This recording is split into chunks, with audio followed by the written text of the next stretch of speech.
So I thought as we head into 2020, it would be nice to get to know each other a little bit better, and I thought I would try and do a get to know the authors and their stories booktube, authortube tag, and we'll just see how we go. So my name is Pip, and this is my debut novel, The Hunted, and basically what I'm going to do now is tell you a little bit more about myself and a little bit more about what I'm working on, and I hope that if you are a reader who would like to know more about other authors, that you tag them so that they can make a similar video, or if you're an author or a soon-to-be published author, that you might give this video a little go yourself and help other people get to know a little bit more about yourself and what you do. Get to know your author. Number one, what's your day job? So my day job, I'm a physiotherapist. I own the clinic that I work in, so I don't just treat patients. I also do a lot of training with physiotherapists and massage therapists, and I do a lot of admin, and I do a lot of admin. I do a lot of physio as well, but I do a lot of admin. What is your favorite non-writing thing to do? Hands down, travel. I love exploring new places. I love going overseas and seeing different countries, and I love road trips. So when I'm in Australia, I really like to go for a little drive and explore areas around Sydney or further afield if I get a chance. Quite happy to go solo doing those things. A lot of my friends are at the stage of life where they're married and having kids, and so they don't travel as much anymore. But I love travel as much as I possibly can. Number three, what's your favorite spot in the world? This is a challenging one. So there is a cathedral in Palma de Mallorca called La Seu. I think I'm saying it right. And it is a beautiful cathedral. And look, I'm not religious. I would say I'm spiritual, but not religious.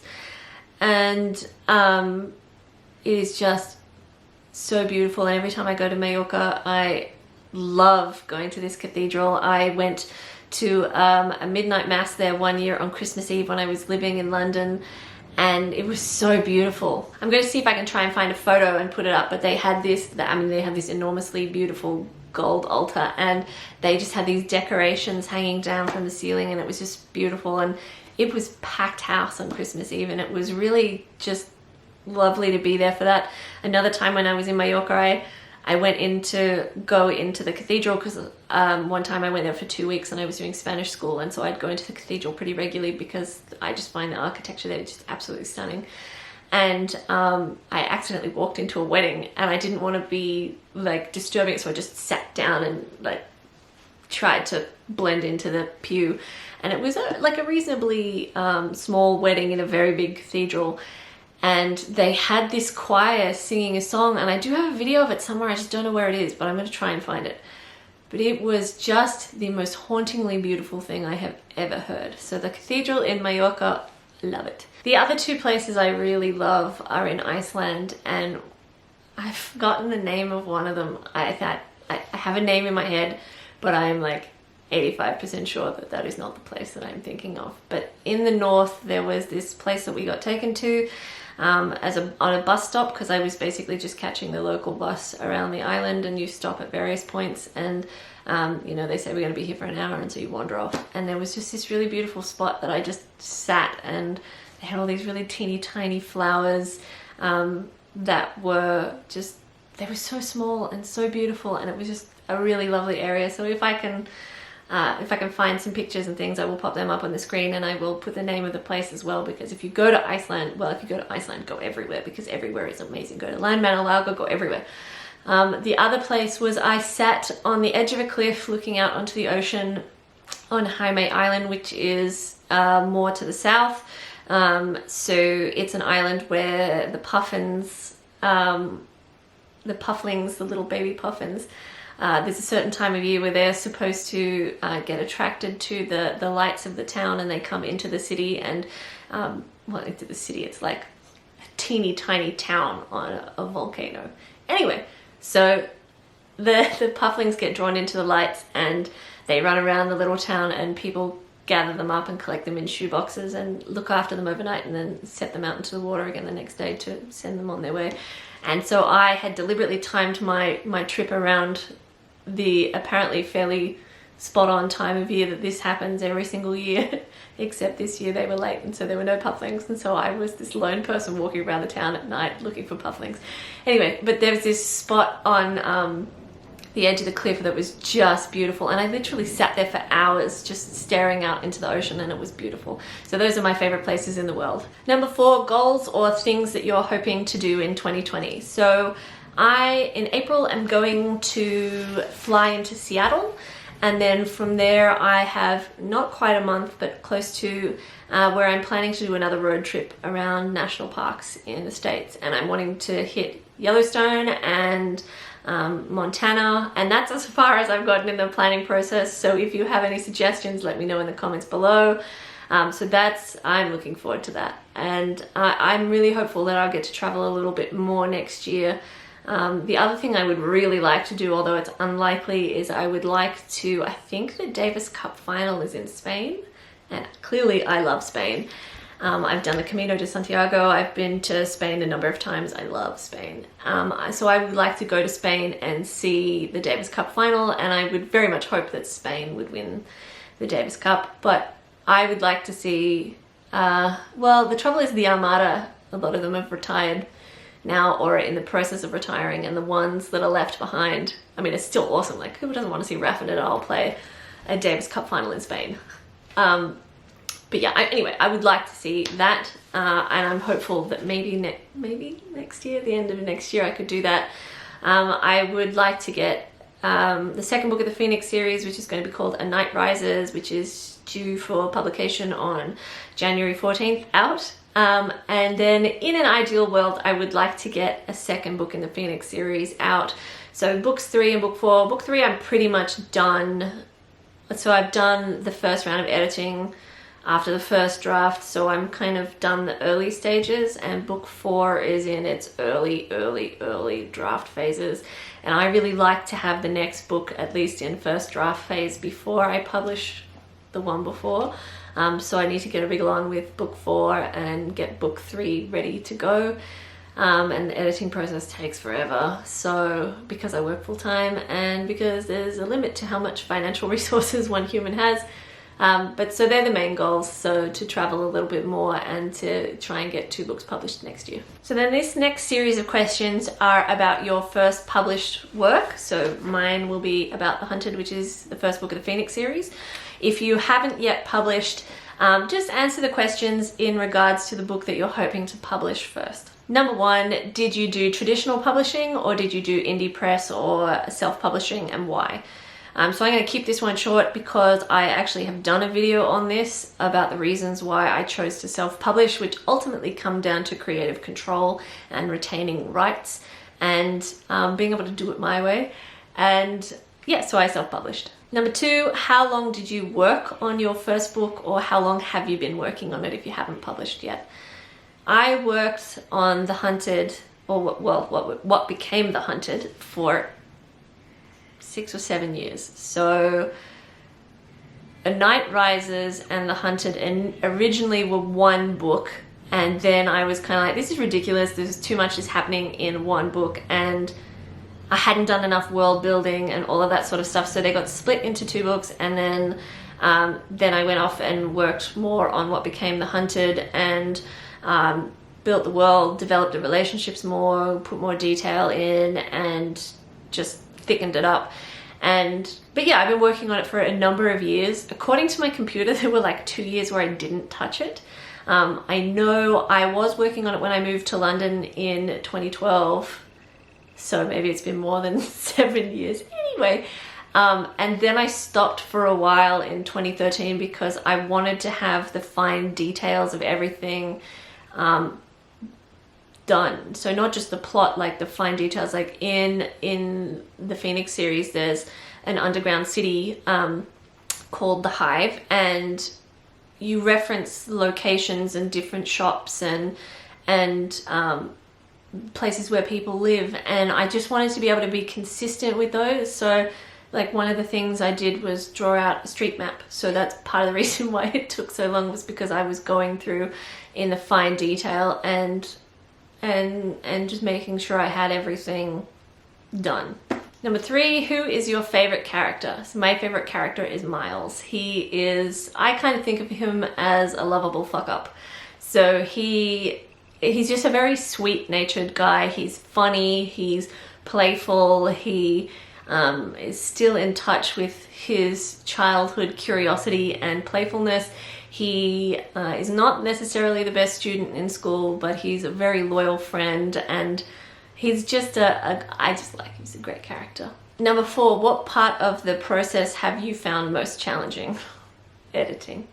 It takes forever, and it never ends, and it really could never end if you didn't just stop at some point. Number 5, what inspired the story? Number 5, what inspired the story? I have always wanted to write a story about magic, and then I started not long after my cancer diagnosis. Ewan would have been, how old's Ewan now?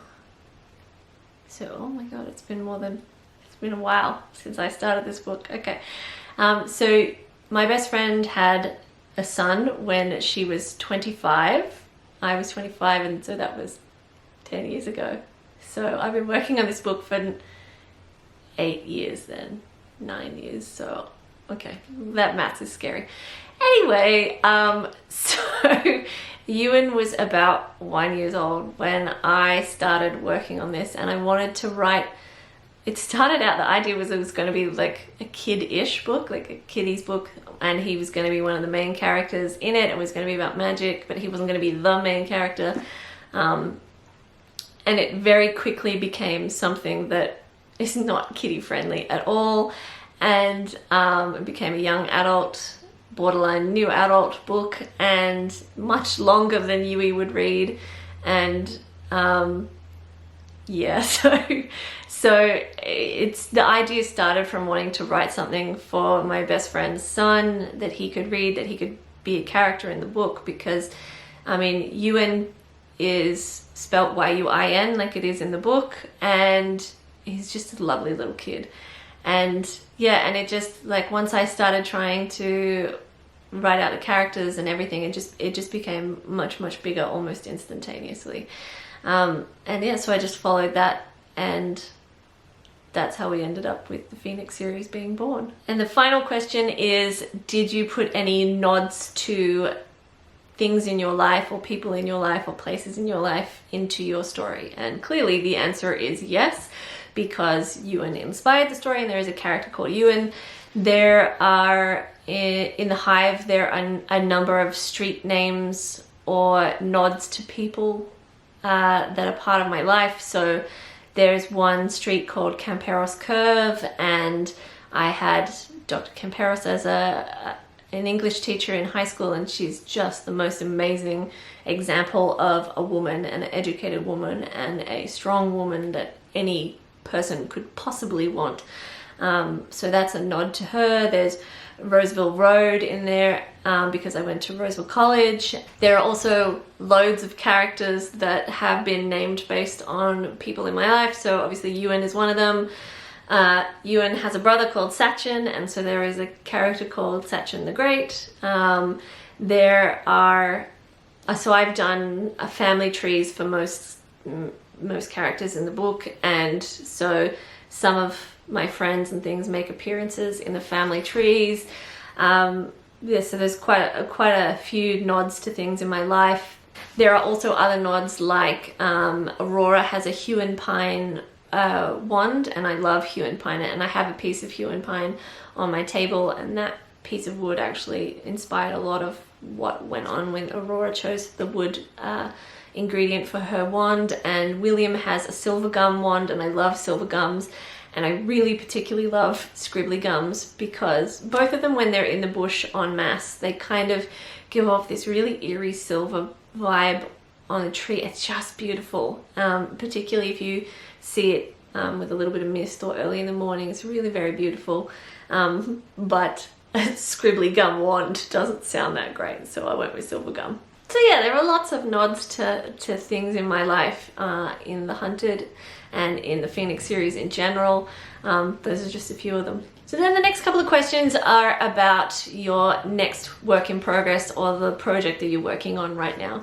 So the first question is, what is the next project that you're working on and where are you up to in that process? So the next book in the Phoenix series is called A Night Rises, and hopefully I'm going to have it out on January 14th. Where am I up to in the process? I have one more read through to do to pull out like quotes and things like that that I want to use for promo purposes, and I usually go through then and highlight things that I need to make sure that I link back to in subsequent books. And then it's just a matter of doing the interior formatting and pressing publish. Number 2, what is your next project about? So my next project is the second book in the Phoenix series, so it's a continuation on from The Hunted. So where we left The Hunted, and spoilers if you don't want big details, I'll try and keep it relatively spoiler free. So William Phoenix has just realized the truth of who he is, that he is the Ophir, and that basically a huge amount of responsibility is now on his shoulders, and that if he dies, all of his friends and family and the entire magical community will be wiped out, because they need his blood in order to, I don't want to give too much away, they need his blood, okay? So he has to stay alive, and so basically at the end of the book he's just found out who he is, and the repercussions of that have just started to kick in. And where we pick up in the second book of the Phoenix series, in A Night Rises, is directly from pretty much from the funeral that is caused by William working out who he is. And from there we continue on into the story of him trying to work out who he is and what that means. So I was super close to the end of this video and then the battery just died, so I've given it a really quick charge while I went outside to give my dog some medication because he hasn't been well. So I'm going to make this quick.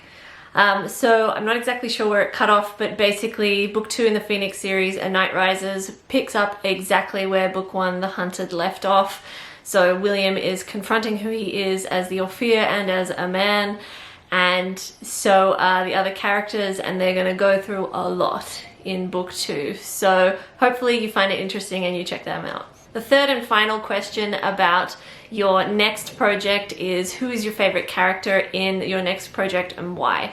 So my favorite character in A Night Rises is Morgan. So she is a witch that we are introduced to. She is part of the Knights of Ophelia. So one of her jobs is to protect William and protect the castle and the students within the castle. And I like her because she's a little bit dark in her personality. She's a little bit twisted. She has a twisted sense of humor. She is certainly temperamental and moody, and she's incredibly powerful. But deep down, she also is a good person, but she's been through a lot. And she is also just a dark witch by nature, so I find her to be an interesting contrast to some of the other characters, and she just does a lot of interesting cool stuff, and I really like Morgan. So I hope you'll give this tag a go about getting to know the authors and their work, and we'll just see what kind of interesting videos come of it. And don't forget to subscribe to this channel. Check me out on social media. I'm on Instagram and Twitter at PipCoombs.